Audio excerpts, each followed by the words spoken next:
Hi students, this is Learn the Skill.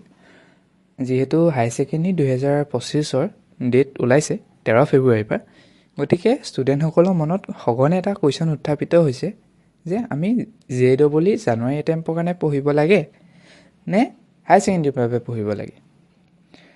গতিকে তাৰ উত্তৰ মোৰ ফালৰ পৰা যদি মই দিব যাওঁ, গতিকে তোমালোকে হাই ছেকেণ্ডেৰীৰ বাবে পঢ়িব লাগে। ইয়াৰ কাৰণ যদি তোমালোকে মোৰ পৰা সোধা, তেনেহ'লে তাৰ কাৰণটো এইটোৱেই যে তুমি JEE বাবে পঢ়িব লাগে ফিজিক্স, কেমেষ্ট্ৰি আৰু মেথছ।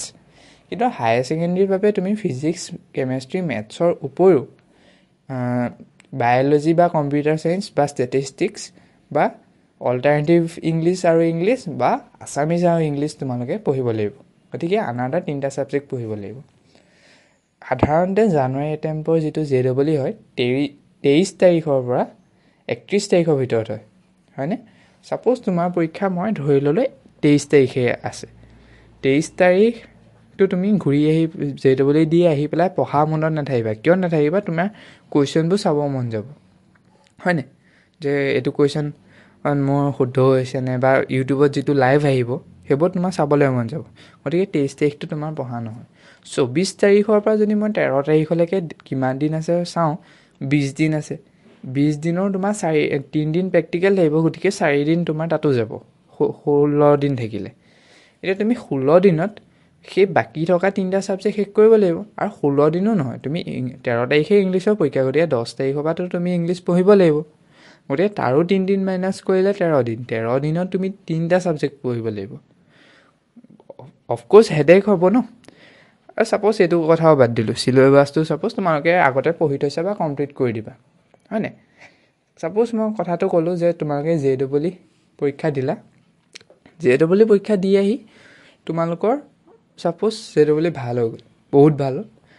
আৰু JEE কাৰণে পঢ়ি তোমালোকে হায়াৰ ছেকেণ্ডেৰীৰ কাৰণে পঢ়িবলৈ সময় নাপালা, অলপ সময় কম পালা। লাগিলে ইংলিছ আৰু আছামিজেই নহওক কিয়, লাষ্টত তোমালোকে যেতিয়া হায়াৰ ছেকেণ্ডেৰী পৰীক্ষা দিলা, ফিজিক্স, কেমেষ্ট্ৰি, মেথছ ভাল হ'ল, কিন্তু ইংলিছ আৰু আছামিজত পাৰ্চেণ্টেজ কমাৰ কাৰণে তোমালোকে 75% নাহিলে। আৰু যদি তোমালোকৰ অভাৰঅল 75% নাহে, গতিকে তোমালোকে IIT বা NIT এখনত এডমিশ্যন ল'বলৈ ইলিজিবল নহয়। গতিকে তোমালোকে JEE ক্ৰেক কৰিও কোনো ধৰণৰ লাভ নহ'ব।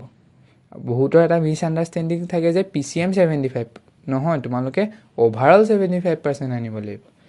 গতিকে সেইটো কথা একদম পূৰা ব্ৰেইনত ভৰাই লোৱা যে তোমালোকে JEE ক্ৰেক কৰিব লাগিব, লগতে হায়াৰ ছেকেণ্ডেৰীটো অভাৰঅল 75% আনিব লাগিব। ঠিক আছে? আৰু যদি তোমালোকৰ ছাপ'জ এইবাৰ JEE বেয়া হ'ল, জানুৱাৰী এটেম্পটোৰ কথা কৈ আছোঁ, ছাপ'জ তোমালোকে জানুৱাৰী এটেম্পৰ JEE বেয়া হৈ গ'ল, কিন্তু তোমালোকে হায়াৰ ছেকেণ্ডেৰী 75% আনি দিলা, তোমালোকৰ অহা বছৰলৈও চান্স থাকিব যে তোমালোকে ড্ৰপ দি পেলাই JEE ক্ৰেক কৰিব পাৰা। কিন্তু তোমালোকৰ যিটো 75% সেইটো যদি নাহে, তোমালোকে অহা বছৰলৈ আকৌ সেই হায়াৰ ছেকেণ্ডেৰী দিব লাগিব, লগতে JEE দিব লাগিব। গতিকে সেই কথাটো মই সকলোকে বুজাব চেষ্টা কৰোঁ, তোমালোককো চেষ্টা কৰিছোঁ। তোমালোকে এতিয়া যিমানলৈকে JEE পঢ়িলা, এতিয়া তোমালোকে হায়াৰ ছেকেণ্ডেৰী পঢ়িব ষ্টাৰ্ট কৰা। JEE পৰীক্ষা 3 দিনৰ আগৰ পৰা JEE কাৰণে পঢ়া আৰু JEE APR হোৱা। ভাল হ'ল বেয়া হ'ল কোনো কথা নাই, হায়াৰ ছেকেণ্ডেৰীটো ভালদৰে দিয়া, 75% প্লাছ আনিব চেষ্টা কৰা। আৰু যিটো এপ্ৰিল এটেম্প আছে, সেই এপ্ৰিল এটেম্পত তোমালোকে যি জান লগাই দিয়া। 3 মাৰ্চত তোমালোকৰ পৰীক্ষা শেষ হ'ব।